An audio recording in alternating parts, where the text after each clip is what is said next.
Super Smash Bros. Is a video game series that strives itself on having a roster full of gaming's greatest characters. Starting with Super Smash Bros. Brawl, this included third-party characters not made by Nintendo. What I figured out though was that all the third-party characters in series represented in Smash, via fighters, had appeared on Nintendo consoles prior to their inclusion in Super Smash Bros. In this series, I will go through all the third-party characters represented in Smash and talk about their various appearances on Nintendo consoles. Konami was the first third-party company to put a character of theirs into the game, starting with a character from the Metal Gear series. The Metal Gear series is a series of stealth action games. These games have you infiltrating bases, sneaking past enemies, and they generally culminate with you battling against a big nuclear warhead carrying bipedal tank known as a Metal Gear. The character chosen from the series was Snake. Great. Which Snake? If you know Metal Gear, there are like a bunch of different Snakes, but Snake was originally designed in Brawl to represent the concept of Snake, combining Solid Snake and Naked Snake, the two most well-known Snakes at the time. However, for the purposes of this video, I have come to the conclusion that the Snake represented in Smash Bros. Is actually Solid Snake. First off, in the reveal trailer for Super Smash Bros. Brawl, the Snake featured was clearly Solid Snake, talking to Colonel Campbell. Also, as a special Easter egg on the Shadow Moses Island stage, you can initiate codec calls with various characters from Metal Gear Solid. And Slippy. You can't forget Slippy. Anyway, it's very clear that the Snake talking in those codec calls is Solid. Finally, in Super Smash Bros. Ultimate, every playable character has a fighter spirit. The fighter spirit for Snake refers to him as Solid Snake, with Naked Snake having a separate, non-fighter spirit. So it's pretty clear that Solid Snake is the Snake represented in Smash. Solid Snake's first appearance on a Nintendo system would actually be his second appearance overall, in Metal Gear on the NES. Metal Gear on the NES is a non-canon port of Metal Gear on the MSX2 that changes some things like the level design and the lack of a Metal Gear fight, due to the technical limitations of the NES. Instead of fighting a Metal Gear, you have to destroy the supercomputer that controls the Metal Gear. Otherwise, it has a similar story with Solid Snake infiltrating Outer Heaven to stop the deployment of the nuke-carrying Metal Gear. Although, even the way he comes into Outer Heaven is changed, as in the MSX2, Snake infiltrates via the water, and in the NES version, he infiltrates airborne with 3 other people we never hear from again.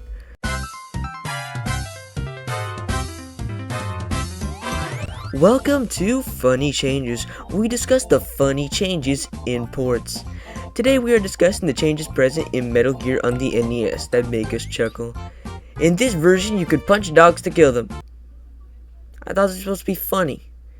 Anyway, in this version, you could shoot from inside the cardboard box, which wouldn't be implemented in a mainline title until Metal Gear Solid Peace Walker. The game also implemented a password system on the NES, which takes 25 characters. By inputting, and I'm not shitting you, fuck me, followed by 19 ones, you are sent to the final boss fight without any weapons or equipment. This was unintentional, but honestly has got to be one of the funniest codes I've seen for a video game. The NES version sold so well that it would receive a likewise non-canon sequel titled Snake's Revenge, also released on the NES, without Hideo Kojima's involvement. The game would star Solid Snake again leading a team of 200 individuals to take down Metal Gear 2. It is later revealed that Cyborg Big Boss is behind this, and Snake has to defeat him. Snake's Revenge, despite being developed in Japan, wasn't released in the region. Snake's Revenge was actually an inspiration used to make the actual canon sequel back on the MSX2, appropriately titled Metal Gear 2 Solid Snake. Solid Snake would make yet another appearance on a Nintendo system when it came to Metal Gear Solid on the Game Boy Color. Just like the NES Metal Gear, the game is non-canon. However, unlike how Metal Gear on the NES was a non-canon port of Metal Gear Solid on the Game Boy Color is a completely different game than Metal Gear Solid on the PS1. In Japan, it actually has a different name, being referred to as Metal Gear Ghost Babel. The game is rated E by the ESRB and was marketed toward children. The game has people exploding, references to patricide, and serial killers. Sure.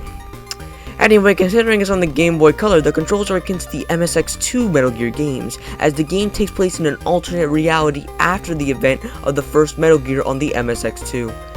This relatively unknown game received universal acclaim, being given a 10 by IGN, and is considered not only one of the best Game Boy Color games, but one of the best Game Boy games in general by those who've played it, including myself. Now, if Nintendo fans actually wanted to play Metal Gear Solid, they didn't have to fret, because the last Metal Gear title released on Nintendo systems before Super Smash Bros. Brawl was Metal Gear Solid: The Twin Snakes, released on the GameCube. The game is a remake of Metal Gear Solid, which only really changes the gameplay and graphics, which are now a lot more like Metal Gear Solid 2. The story and events play out the same, so it's canon, unlike Metal Gear on the NES.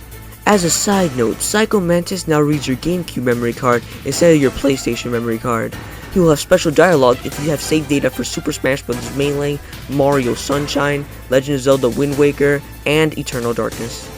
I briefly talked about this in my previous video, but the original MSX2 Metal Gear games were released on the Wii Virtual Console exclusively in Japan on the MSX category. There were some minor changes to the games, but most of it comes down to dialogue and character portraits. After Snake's inclusion in Super Smash Bros., many other Metal Gear titles make appearances on Nintendo systems. Metal Gear Solid 3D Snake Eater was a notable 3DS re-release of Metal Gear Solid 3. The game added the ability to crouch, as well as some nice Easter eggs. They had to re-record some lines when talking about the Yoshis you could find in the world, or when referring to the 3DS's control pad. Also, the game runs a little bit worse than the PS2 version, although it's the 3DS, so you gotta cut it some slack. Finally, we have to talk about the Nintendo Switch, which, interestingly enough, didn't get a Metal Gear game up until 2023, with the release of the Metal Gear Solid Master Collection. Metal Gear Solid Master Collection is a compilation of the early Metal Gear games, including Metal Gear and Metal Gear 2 Solid Snake, originally released on the MSX, as well as Metal Gear Solid 1, Metal Gear Solid 2, and Metal Gear Solid 3. This would be the first instance of Metal Gear Solid 2 ever being playable on a Nintendo console, and the first instance of the original versions of both Metal Gear Solid 3 and Metal Gear Solid 1 being playable on a Nintendo console. Not to mention that if you also bought the entire collection instead of buying them separately, you would actually get the NES games as a bonus. These NES games were never re-released beforehand, so it's honestly quite interesting that they were released just now in 2023. But hey, a free bonus is a free bonus. The Metal Gear series holds a special place in my heart, and even I have to say as a Metal Gear fan that its history on Nintendo was pretty freaking weird. Like before this, I didn't even know non-canon ports were a thing. Here's to more Metal Gear on Nintendo though. We still have a long way to go with games like Peace Walker and 5 not being on Nintendo systems currently, and Metal Gear Solid 4 is still stuck on the PS3, unavailable to the modern audience. Acknowledging the weird and wacky history of video games is something I don't take lightly, and it's something I really love to do on this channel. And I hope you enjoyed watching this video as much as I enjoyed making it.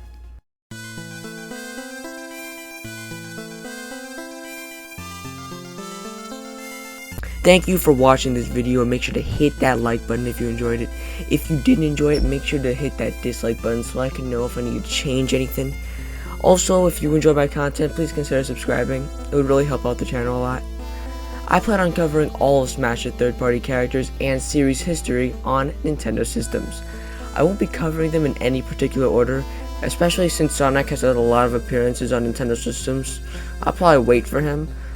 Although the next video on a video game series history on Nintendo systems may not be a character represented in Smash. You'll just have to wait and see. This is Z-Man the Great, signing off.